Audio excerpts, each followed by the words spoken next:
নোয়াখালীতে নিখোঁজ হওয়ার 2 দিন পর প্রতিবেশীর বাড়ির একটি পুকুর থেকে এক ব্যবসায়ীর লাশ উদ্ধার করেছে পুলিশ। তার নাম রঞ্জিত কুরি। আজ শনিবার বেলা 11টার দিকে নোয়াখালী পৌরসভার 6 নম্বর ওয়ার্ডের কাশিমপুর এলাকায় হেঞ্জু মিয়ার বাড়ির পুকুর থেকে লাশটি উদ্ধার করা হয়।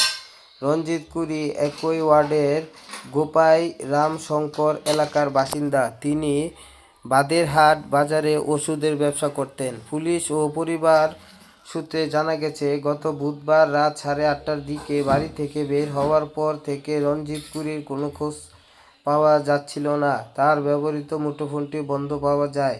বিভিন্ন জায়গায় খোঁজাখুঁজি করে সন্ধান না পেরে গতকাল শুক্রবার সুধারামপুর থানায় একটি সাধারণ ডায়েরি জিডি করেন তার স্ত্রী শিল্পী রানী কুরি।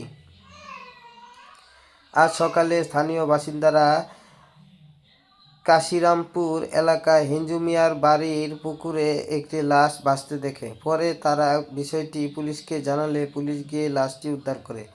লাশটি ময়নাতদন্তের জন্য 250 শয্যাবিশিষ্ট নোয়াখালী জেনারেল হাসপাতালের মর্গে পাঠানো হয়। ময়নাতদন্ত শেষে বিকেলে লাশটি পরিবারের কাছে হস্তান্তর করা হয়েছে।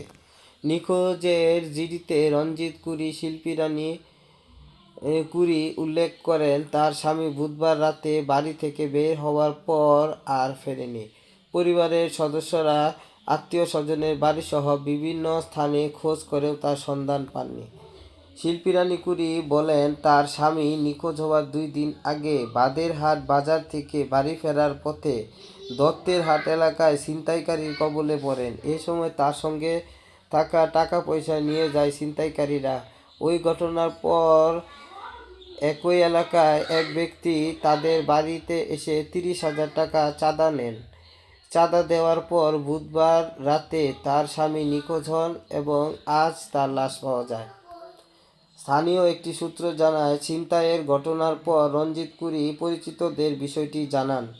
পরে বাড়িতে এসে চাঁদা দেওয়ার বিষয়টি তাদের জানান এবং এ বিষয়ে সহযোগিতা চান। তাকে আইনি পদক্ষেপ নেওয়ার পরামর্শ দেওয়া হলে তিনি কোনো পদক্ষেপ নেওয়ার আগে নিখোঁজ হন। পরে তার লাশ উদ্ধার করা হয়। যে পুকুরে তার লাশ পাওয়া গেছে সেখানে তার যাওয়ার কথা নয় বলে স্থানীয়রা জানান। সুধারাম মডেল থানার ভারপ্রাপ্ত কর্মকর্তা মোহাম্মদ তৌহিদুল ইসলাম বলেন, লাশের শরীরে দৃশ্যমান কোনো আঘাতের চিহ্ন পাওয়া যায়নি।